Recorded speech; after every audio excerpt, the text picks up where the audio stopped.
تو یہ محشر کے میدان کی طرف جائے گا. یہ محشر کا میدان شام میں ہے.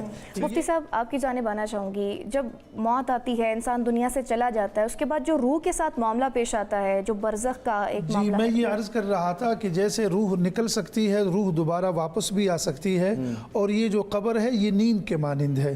اس لیے بہت سارے لوگوں نے عذاب قبر کا انکار کیا, ورنہ یہ ایسا نہیں ہے.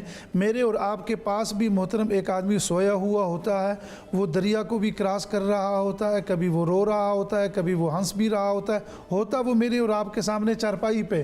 اسی طریقے سے جو شخص قبر کے اندر ہے تو قرآن مجید میں النار یعرضون علیہا غدوا وعشیا, کہ صبح اور شام آگ ان کے اوپر پیش کی جاتی ہے.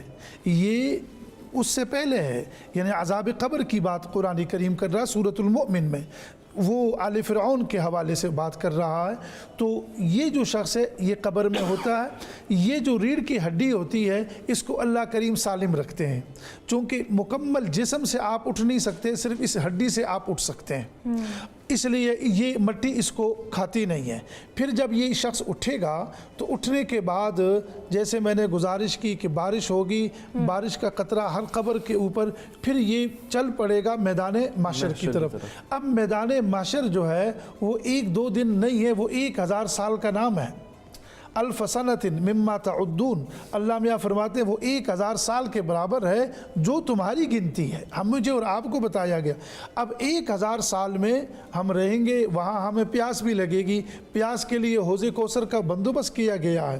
پھر جناب من انسان کو اعمال نامے بھی ملیں گے, اور جیسے محترم نے ارشاد فرمایا وہ ہر ایک کو یہ بتانے کی ضرورت نہیں ہے کہ آپ کامیاب ہیں یا آپ کامیاب نہیں ہیں. اعمال نامہ ہے, آپ کو کہا جائے گا اقرأ کتابک کفا بنفسک اليوم علیک حسیبا. سب سے پہلے تو یہ کہ آپ خود پڑھ لیں, یہ ذہنی طور پر اس کو تیار کرنا ہے. دائیں ہاتھ میں اعمال نامہ ملا تو وہ اصحاب المیمنہ ہو گیا, بائیں ہاتھ میں ملا تو وہ اصحاب المشأمہ ہو گیا. پھر اعمال ناموں کے بعد یہ شخص چلتا جائے گا. اب آگے مراحل ہیں, یعنی اب ان مراحل میں سے ایک اس کو اعمال نامے بھی مل گئے, پھر یہ میزان پر آ کر اس کو کھڑا کر دیا جائے گا. اب دیکھیے میں نے اور آپ نے کسی نبی کو فالو کیا تھا, ہم سرور دو عالم صلی اللہ علیہ وسلم کو فالو کر رہے ہیں, اس لیے آقا کو بھی وہاں لایا جائے گا. ہر نبی کے سامنے امت کو لایا جائے گا تاکہ وہ گلہ نہ کرے کہ وہ میری امت, میں نے تو ان کو دعوت بھی دی تھی. یہاں اقبال مرحوم خود فرماتے ہیں کہ تو غنی از ہر دو عالم کے من فقیر, روز محشر عذرہائے من پذیر, گر تمی بینی حسابم ناگزیر, از نگاہ مصطفیٰ پنہا بگیر. اقبال مرحوم فرماتے ہیں کہ یا ربا اگر آپ نے میرا حساب و کتاب لینا آقا کے سامنے نہ لیں تاکہ حضور صلی اللہ علیہ وسلم شرمندہ. یہ بہت مشہور اشعار ہیں اقبال کے. پھر میرے محترم یہ میزان کے بعد یہ شخص حوض کوثر کے بعد اب آپ اندازہ کریں پل صراط کا جو اس کے لیے ایک سسٹم رکھا گیا ہے وہ ایک عجیب, میں اس کو اور مختصر کر لیتا ہوں کہ یہ جیسے آج کل کے مری جاتے ہیں, کہیں جاتے ہیں, ہم کہتے ہیں جی وہ لفٹ میں جتنے بھی لوگ تھے وہ سب گر گئے, ایسے ہی جو آپ لوگ اس کو وَإِن مِّنكُمْ إِلَّا وَارِدُهَا كَانَ عَلَى رَبِّكَ حَتْمًا مَقْضِيًّا. تمام انبیاء اولیاء ہر ایک نے اسی سے گزرنا ہے. اہل بیت بھی, مجھے اور آپ کو کہا جائے گا کہ نگاہوں کو نیچے رکھو, آل محمد کا گزر ہے. یہ جناب من تمام لوگ اس پر گزریں گے. جس کی رسی ٹوٹ گئی وہ نیچے جہنم میں چلا جائے گا, اور جو پار ہو گیا تو سامنے جنت ہے. جب وہ جنت میں چلا جائے گا تو پھر جنت میں دیدار الہی ہے. پھر یہ جنت اور جہنم کے درمیان میں ایک دیوار بھی ہے جو قرآن مجید میں ہم اس کو اعراف کہتے ہیں. یہ اعراف, یہ دیوار وہ ہے کہ ایسے لوگ بھی ہوں گے کہ 10% ان کے اچھے اعمال ہیں اور 10% ان کے برے اعمال ہیں. تو اب ان کے ساتھ کیا کیا جائے؟ یا ایسے بچے ہیں کفار کے جو لڑکپن میں فوت ہوئے, وہ اللہ کریم سے گزارش کریں گے یا ربا ہم بڑے ہوتے چاند کو سورج کو دیکھتے تو آپ کو پہچان لیتے, آپ نے تو ہمیں بچپن میں اپنے پاس بلایا. تو یہ جو لوگ ہوں گے جو اس فصیل میں کھڑے ہوں گے, پھر اللہ کریم ان کے بارے میں فیصلہ فرمائیں گے, چلو ان کو بھی کس میں لے آؤ, جنت میں لے کر آؤ. پھر جب جنت میں اندر جائیں گے پھر اس میں اور بھی بہت سارے اعمال ہیں, ان میں سے پھر ایک دیدار الہی بھی ہے. یہ دیدار الہی جنتیوں کے لیے ایک بڑا ایک سرپرائز اللہ کریم جو ہے وہ ان کو دینا چاہیں گے. اس کے بعد پھر وہ ابدی زندگی ہے جس میں وہ لوگ رہیں گے. یہ ایک اخروی مناظر کا ایک معمولی سا نقشہ جو میں نے سامعین اور سامعات کے سامنے رکھا. بہت خوب، بہت خوب، بہت اچھے طریقے سے آپ نے پیش کیا. مفتی صاحب یہی موضوع آپ کی طرف لے کے آنا چاہیں گے، بندہ مومن کی جو شخصیت کے خد و خال ہے، جو صفات ہے مومن کی، وہ بیان کیجیے گا. جی بسم اللہ الرحمن الرحیم. ایک تو محترمہ بندہ مومن کی جو شخصیت سازی ہے وہ سورۃ العصر کے اندر اللہ کریم بیان فرماتے ہیں، والعصر ان الانسان لفی خسر الا الذین آمنوا وعملوا الصالحات وتواصوا بالحق وتواصوا بالصبر. یہاں 4 مرکزی مضامین کو اللہ کریم نے بیان فرمایا. ایمان وہ اس کا انفرادی عمل ہے، اور ایمان کے بعد اجتماعی عمل جو ہے وہ عمل صالح ہے، یعنی اعمال صالحہ، نیک اعمال. اور نیک اعمال میں تواصی بالحق ہے، اور پھر حق کا کام جب بندہ کرتا ہے تو کچھ رد عمل کا بھی سامنے وہ رد عمل بھی پیش ہوتا ہے، تو پھر تواصی بالصبر ہے. اسی طریقے سے کئی قرآن مجید میں اور کئی جگہوں پر اس کو اللہ کریم نے بیان فرمایا. مثلا سورۃ الفرقان کو آپ لے لیں، وعباد الرحمن الذین یمشون علی الارض ہونا. یہ زمین پر چلنے کے آداب بتائے گئے کہ وہ لوگ عاجزی سے کیا کرتے ہیں، چلتے ہیں. سورہ لقمان میں بھی وقصد فی مشیک، یعنی آپ آرام سے. اس کو ہم حسن ادب سے تعبیر کرتے ہیں.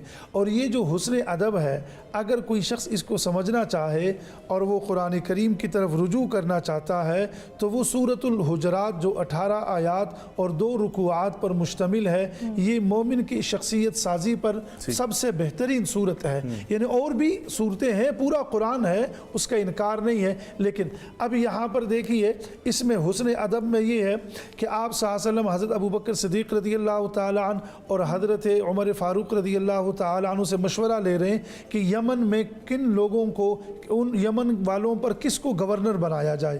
ایک کی رائے یہ ہے اقرا بن حابس کو، ایک کی رائے یہ ہے قعقاع بن معبد کو.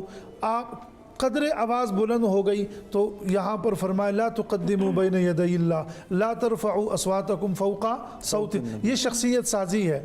اب حضرت عمر گھر بیٹھ گئے کہ، اور پھر ہم اس کے بعد ہمیشہ کے لیے حضرت عمر سے پوچھنا پڑتا تھا کہ آپ کیا کہہ رہے ہیں. ایک صحابی اور ہے ذرا والیوم تیز ہے، وہ گھر بیٹھ گئے، اب آ نہیں رہے. آقا نے فرمایا وہ قدرتی طور پر ان کی آواز تیز ہے، ان کو آنے دو.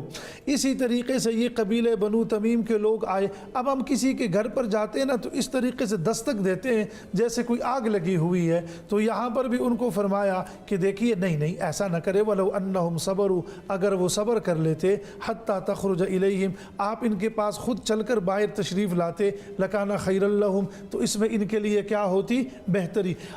جہاں حضرات صحابہ اکرام کی اللہ کریم تربیت فرماتے ہیں تو وہاں پھر مجھے اور آپ کو کہہ دیتے ہیں اور قیامت تک کے لوگوں کو کہ کسی کو یہ حق حاصل نہیں ہے کہ وہ ان کے اوپر انگلی اٹھائے. فرمایا واللہ غفور الرحیم، میں ان کے لیے بخشنے والا بھی ہوں، مہربان بھی. تو میں اس کو مختصر کر لیتا ہوں کہ اس شخصیت سازی کو قرآن کریم کئی جگہوں اس طریقے سے شخصیت سازی میں موافق ماحول کا بھی مل جانا ہے. شخصیت سازی میں میرے محترم میں اور آپ کسی سے گفتگو کریں، فقولا لہو قولا لینا، سلیقے سے گفتگو کریں، نرم بات کریں. چونکہ اگر آپ بلند آواز سے بات کریں گے تو ان انکر الاصوات لصوت الحمیر، وہ تو گدھے کی آواز ہے.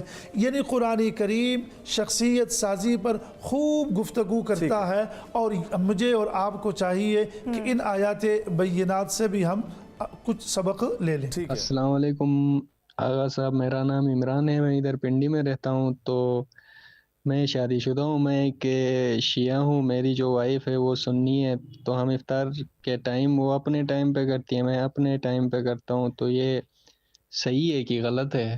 اور ہمارے ہاں میرے گھر میں بھی کوئی ایسا ہی سسٹم ہے، تو ہم نے تو کیا ہوا ہے کہ بس ساتھ کھول لیتے ہیں، ٹھیک ہے، اور کبھی ان کے وقت کے مطابق میں کھول لیتا ہوں، کبھی 5-5 منٹ کی قربانی دے کے درمیان میں دونوں آگے کھول لیتے ہیں. مطلب یہ ہے کہ اپنے گھر میں سکون کو آپ بس سکون کو رکھیں. اگلا سوال سنائیے گا. السلام علیکم، میں فضا بات کر رہی ہوں کراچی سے، اور میرا سوال یہ ہے کہ جیسے ہم رمضان میں اگر لپسٹک لگاتے ہیں تو اس سے یہ کیا روزہ ٹوٹ جاتا ہے؟ کیونکہ ابویسلی ہماری لپس کی موومنٹ ہوتی ہے، ہم بول رہے ہوتے ہیں، بات کر رہے ہوتے ہیں، تو اس سے جو ہے وہ روزہ ٹوٹ جاتا ہے، کیونکہ اس کا بھی تو ٹیسٹ ہوتا ہے. اور کیا سمجھتے ہیں آپ اس حوالے سے؟ کائنڈلی مجھے بتا دیجیے گا. Thank you. یہ سوال پہلے بھی کہیں آیا تھا اور اب پھر عرض کر رہا ہوں کہ اگر یہ کام مغرب کے بعد کیے جائیں تو زیادہ مناسب ہے، لیکن دن کو بھی کبھی ضرورت اس کی پڑتی ہے، تو ظاہر ہے کوشش یہ کی جائے کہ اس طرح سے ہو کہ وہ اس کا ہم حلق کے اندر اس کا ذائقہ محسوس نہ کریں تاکہ روزہ ہمارا مکروہ نہ ہو. یہ جس میں کیمیکلز والی آ رہی ہیں وہ یوز کر سکتے، ایک ایک فلیورڈ ہوتی ہیں، اس کے اندر جو فروٹس یوز ہوتے ہیں، فروٹس کے علاوہ جو کیمیکلز آتی ہیں، کوئی اس کا نام وائف سے تو نیکڈ لپسٹک کہتے ہیں، کوئی اس طرح کہتے ہیں. بالکل ایسے ہی.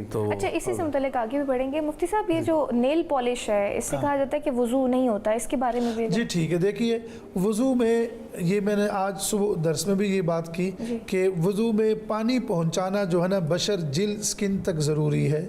تو ہر وہ چیز، چاہے وہ نیل پالش ہے، چاہے آٹا ہے، چاہے رنگ روغن کا کوئی وہ ہے، کوئی بھی چیز ہے جو جلد تک پہنچنے میں مانع ہے، تو آپ کا وضو نہیں ہوگا. الا یہ کہ اگر ایک شخص زخمی ہے اور یہاں پر اس نے پٹیاں باندھی ہوئی ہے تو دیکھیے پھر شریعت نے اس کے لیے گنجائش رکھ دی، وہ اس کے اوپر مسح بھی کر لے. جی السلام علیکم مولوی صاحب، میں عائشہ بات کر رہی ہوں. میرا آپ سے ایک سوال ہے، کیا جن لوگوں کے ذمے رمضان کی قضا روزے ہوتے ہوں وہ مستحب روزے رکھ سکتے ہیں؟ اخلاق حسین بات کر رہا ہوں اسلام آباد سے. میرا سوال یہ ہے کہ روزہ افطار سے پہلے جو مجھے نیند آ جاتی ہے، روزہ افطار ہونے کے بعد اٹھتا ہوں، اس کے بارے میں مجھے بتائیں. جی ٹھیک ہے. افطار سے پہلے تو یہ ہے کہ افطار کے وقت میں سونا نہیں چاہیے. دیکھیے آپ کے سوال کا میں کوئی رد نہیں کر رہا، لیکن میں کیونکہ یہ وقت دعا کا ہے اور اس پر ہماری کافی گفتگو ہو گئی ہے. باقی یہ ہے کہ اگر آپ سو گئے غلطی سے اور 10 15 20 منٹ کے بعد بھی آپ اٹھے تو کوئی مسئلہ نہیں، کوئی مسئلہ نہیں ہے، روزہ آپ کا ہوگا. البتہ یہ ہے کہ افطار میں تاخیر ہو گئی، بس اتنی سی. ٹھیک ہے جی. اگلا سوال سنائیے گا. السلام علیکم مولوی صاحب، میں نمرہ بات کر رہی ہوں. میرا آپ سے یہ سوال ہے کہ میں بچپن میں جب بالغ ہوئی تھی تو شروع کے 2-3 سال کے جو روزے چھوٹتے ہیں اس کی وجہ سے وہ میں نے نہیں رکھے ہیں. تو اس چیز کے لیے کیا حکم ہے اب کہ میں وہ روزے ابھی رکھ سکتی ہوں کہ نہیں رکھ سکتی؟ دیکھیے روزہ بدنی عبادت ہے اور مثال کے طور پر 3 سال کے 4 سال کے روزے آپ سے چھوٹے ہیں تو گویا کہ 60 دن ایسے نا، جو یعنی جتنے دن بنتے ہیں وہ، تو ان دنوں کا آپ ایک حساب لگا لیں اور ان کو آپ لگاتار بھی رکھ سکتی ہے اور ایک دن چھوڑ کر ایک دن بھی رکھ سکتی ہے، جیسے بھی ترتیب ممکن ہو. لیکن قضا روزوں میں رکھنے ضرور ہیں. اچھا رکھنے، یہ جوان خاتون اور جوان مرد نے. لیکن اس کے مقابلے میں اگر ایسا شخص ہے جو شیخ فانی ہے، فانی کا مطلب یہ ہے کہ اب وہ 80 سال کا ہے، 90 سال کے نیچے ہی جانا ہے اور اب وہ طاقت نہیں رکھ سکتا تو وہ فدیہ دے سکتا ہے. السلام علیکم، میں اذان بات کر رہا ہوں اسلام آباد سے. میرا آپ سے یہ سوال ہے کہ کیا ہم مستحب روزہ توڑ سکتے ہیں؟ واجب روزہ نہیں ہے، مستحب روزہ ہے، تو کیا ہم کسی وجہ سے توڑ سکتے ہیں؟ اور ایک اس میں ہم اس بات کے بھی قائل ہیں کہ فقہ حنفی میں کہ لزم النفل بالشروع، یعنی دیکھیے نفل نماز آپ کے اوپر محترم واجب نہیں ہے، لیکن جب آپ نے وہ نماز شروع کر دی اور درمیان میں آپ اس کو وہ باہر نکل آئے تو اس کو مکمل کریں گے. ایسے ہی یہ روزہ آپ پر واجب نہیں تھا، آپ نے خود ہی اپنے اوپر رکھا نیت کر کے. تو آج مہمان گھر میں آیا جیسے ہمارے بزرگان دین، تو آپ مہمان، لیکن آگے پھر اس کی قضا لے کر آئیں. اس میں ہم فقہ حنفی میں اس کے یہ قائل ہیں. مولانا نے دیکھیے ہمارے ہاں یہ ہے کہ آپ صلی اللہ علیہ وسلم گھر میں تشریف لاتے آقا اور گھر میں آ کر کھانے کے بارے میں پوچھتے، اللہ اکبر، اور آپ کو کہا جاتا کہ کچھ بھی نہیں، تو آپ صلی اللہ علیہ وسلم فرماتے میں روزے سے ہوں. تو دن کے 12 بجے سے پہلے آپ نیت کریں گے. فقہ حنفیہ کے ہاں جی فقہ حنفیہ. اور اسی طریقے سے کوئی آدمی بیمار ہے، مثلا وہ کہتا ہے میں روزہ رکھوں کہ نہ رکھوں، تو وہ روزہ رکھوں کہ نہ رکھوں ڈھوا ڈول ہے ابھی، تو وہ بھی دن زوال سے پہلے وہ بھی نیت کا تعین کرے گا. اور اسی طریقے سے کوئی آدمی مسافر ہے، اس میں کئی لوگ آتے ہیں اور وہ حالت سفر میں وہ کہتا ہے سفر تو بہت شاندار ہے تو روزے کو توڑ دیتا ہوں، سفر تو بہت، تو وہ بھی اس کے پاس دونوں آپشن ہے نا، روزہ رکھنا بھی ہے اور نہیں رکھنا بھی، تو وہ بھی دن کے 12 بجے سے پہلے تعین کرے گا. السلام علیکم جی، میں قربان بول رہا ہوں پتوں کی سے، اور میرا علماء سے یہ سوال ہے کہ جو نماز اور روزے کے لیے نیت کی جاتی ہے، یہ عربی میں کرنا ضروری ہے یا بول کے الفاظ سے نیت کرنا ضروری ہے، یا دل میں یا ذہن میں بندہ جب نیت کر لیتا ہے تو وہی نیت جو ہے وہ کافی ہوتی ہے؟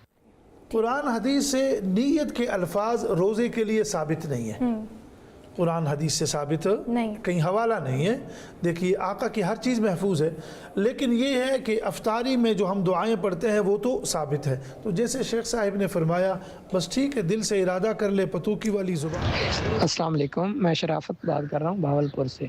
میرا علامت سے یہ سوال ہے کہ سفر میں بندہ ہو اور کپڑے ناپاک ہو جائے، پتہ نہ چلے کہ کہاں سے ناپاک ہیں، تو کیا اس سچویشن میں نماز پڑھ سکتے ہیں؟ نماز ہو جائے گی؟ جی دیکھیے، نماز کے 13 فرائض میں سے ایک فرض جو ہے وہ وَثِيَابَكَ فَطَهِّرْ ہے، وَثِيَابَكَ فَطَهِّرْ، کہ آپ نے اپنے کپڑوں کو کیا رکھنا ہے؟ صاف رکھنا ہے۔ تو سفر میں کپڑے اگر ناپاک ہو گئے، اگر ممکن ہے ان کو آپ وہ کر سکتے ہیں صفائی ستھرائی تو ٹھیک ہے، نہیں تو جو نمازیں آپ نے ان حالات میں پڑھی ہے وہ آپ دوبارہ دہرائیں گے۔ ٹھیک ہو